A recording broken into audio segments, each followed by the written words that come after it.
పద్యం కూడా అంత అర్థమయ్యేలాగా ప్రబోధాత్మకంగా విప్లవాత్మకంగా రాయొచ్చు అని నిరూపించిన పద్యం అనమాట. పద్యమునెవడురా పాతి పెట్టెదనంచు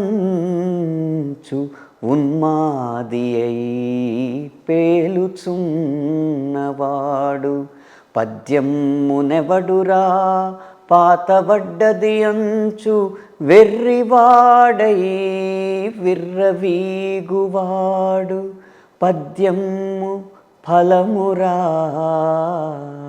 పాతి పెట్టిన పండ్ల వేవేల నొసగు, పద్యమునెన్నడో పాతి పెట్టితిమేము లోకుల హృదయాల లోతులందు,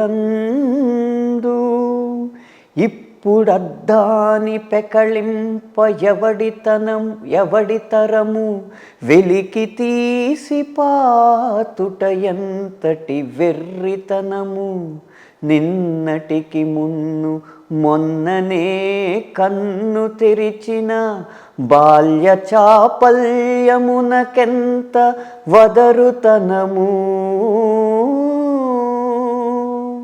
ఈ పద్యం అంటే ఏంటి అంత అంత ఉన్మాదిలాగా ఎందుకు అవుతున్నాడు పాతి పెడతాను పద్యాన్నని, పద్యాన్ని పాత పడిపోయిందని అంత వెర్రివాళ్ళలాగా ఎందుకు మాట్లాడుతున్నాడు. అయినా పద్యం అనేది ఒక పండు లాంటిది.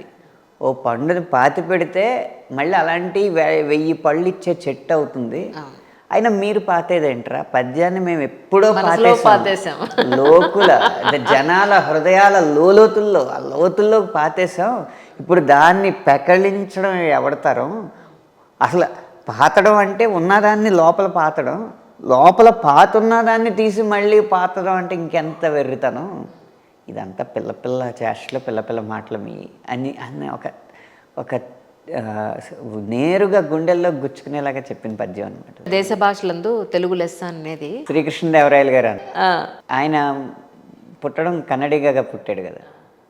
కన్నడలో పుట్టి కన్నడ నేల మీద పుట్టి దేశ భాషలందు తెలుగు లెస్స అన్నాడు. ఆంధ్రత్వం ఆంధ్ర భాషాన అల్పస్య తపసః ఫలం అని తెలుగువాడు అనలే, తమిళవాడైన అప్పయ్య దీక్షితులు అన్నారు. అలాగే భారతీయుడు గారు సుందర తెలుగు పాట అన్నారు. అంటే పాట అంటూ వినాలంటే తెలుగు పాటే వినాలి అని. రవీంద్రనాథ్ ఠాగూర్ గారు ఇది సంగీతమా, ఇది భాష సంగీతమా అని ప్రశ్నించారు. వింటుంటే అంత మధురంగా ఉంది. పక్క భాషల వాళ్ళు పక్క రాష్ట్రాల వాళ్ళు అందరూ పొగుడుతూ ఉంటారు అన్నమాట తెలుగుని. మనకే దాని మీద తెలుగు మాట్లాడుతున్నామంటేనే ఒకలాంటి ఒక చులకన భావం. ఎందుకనో ఎందుకేమిటి మెడలో తాయెత్తు ఏమిటో విశేషం. ఇది ఎప్పటి నుంచో ఉందండి. ఇది ఏదో మా అమ్మకి వాళ్ళ గురువుగారు ఏదో కట్టుకోమని చెప్పారు, మా అమ్మ కట్టుకోమని కాబట్టి కట్టుకున్నాను. అంత గురించి దాని గురించి పెద్దగా నాకేం తెలియదు. అమ్మ మాట ఇప్పటికీ వింటారేమిటి మీరు? అప్పుడు విన్నాను. అదే జాతకాలు నమ్ముతారా? 2 రింగులు పెట్టారు. ఇది కూడా మా అమ్మ పెట్టుకోమంటే అంతే.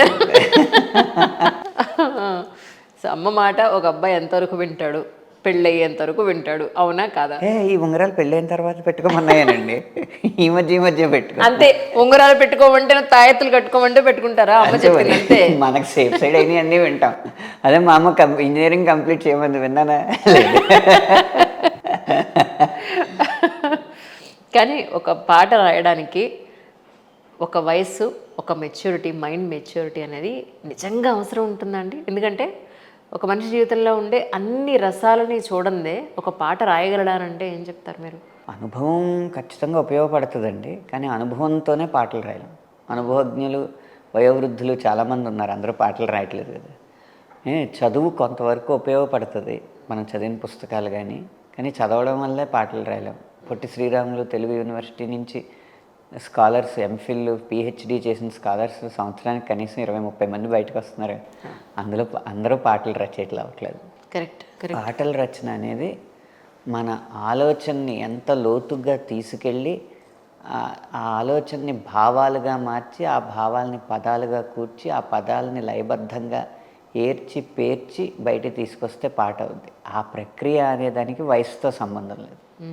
ఊహ ఊహాశక్తి, కాల్పనిక శక్తి ఇవన్నీ తోడవ్వాలన్నమాట. ఇందాక మీ గురువుగారు అన్నారు, అంటే ఏ గురువుగారు? మీకు విద్య చెప్పిన గురువుగారా, లేకపోతే అంటే నేను గురువుగా భావించే గురువుగారు. ఆయన మీకేం నేర్పించారు అని? ఆయన కలిసినప్పుడల్లా ఏదో ఒకటి నేర్పిస్తారు. అంటే నాకు స్కూల్లో మాస్టర్ కాదు, నా ట్యూషన్ మాస్టర్ కాదు, కానీ నాకు 12 ఏళ్ల వయసులో అవధానం చూడాలని చెప్పి మా నాన్నగారు వాళ్ళు రసధుని అని ఒక సంస్థని నిర్వహిస్తున్నారు, ఇప్పటికీ నిర్వహిస్తారు. ఆ రసధుని వారు కడిమెళ్ళ వరప్రసాద శతావధాని గారు అప్పటి వరకు, వారిది ద్విశతావధానం పెట్టారు. ఓకే. ఆ ద్విశతావధానంలో 200 పుచ్చకులు అడిగిన 200 ప్రశ్నలు విన్నాను, ఆ 200 పద్యాలు శ్లోకాలు చూశాను. ఆ సంఘటన నాలో రచయితను ఎక్కువగా ఉసిగొల్పింది. ఓహో, సాహిత్యం ఇంత ఉర్రూతలు ఊగించగలదా, సాహిత్యానికి ఇంత శక్తి ఉందా అని. ఆ ప్రేరణ ఇచ్చింది ఆయన కాబట్టి ఆయన నేను ఎప్పుడు మనసులో గురువుగా తలుస్తూ ఉంటాను. కానీ ఎప్పుడైనా మా నాన్నగారితో పాటు కలిసినప్పుడు మంచి విషయాలు చెప్తూ ఉంటారు. అదృష్టవశాత్తు ప్రపంచానికి దురదృష్టమైన నాకు అదృష్టవశాత్తు కరోనా వచ్చింది కాబట్టి ప్రపంచానికి ఆ సమయంలో ఖాళీ ఎక్కువ దొరికింది. అప్పుడు ఇక్కడ ఎలాగో లాక్డౌన్ కాబట్టి నేను మా ఊళ్ళో ఉన్నాను అనమాట. రోజు 20 కిలోమీటర్లు నరసాపురం వాళ్ళ ఇంటికి వెళ్ళి ఒక 20 రోజులు అలంకార శాస్త్రం, ఒక 20 రోజులు, ఒక నెల రోజులు తర్కశాస్త్రం ఆయన దగ్గర చదువుకున్నాను. తర్కశాస్త్రం అంటే తర్కించడం ఎలాగా? అంటే సింపుల్గా లాజిక్. అంటే ఈ విశ్వంలో ఉన్న పదార్థాల మీద మన వారి అవగాహన ఏంటి, ప్రతిదానికి వారు ఇచ్చిన నిర్వచనం ఏంటి అనేది ఉంటుంది.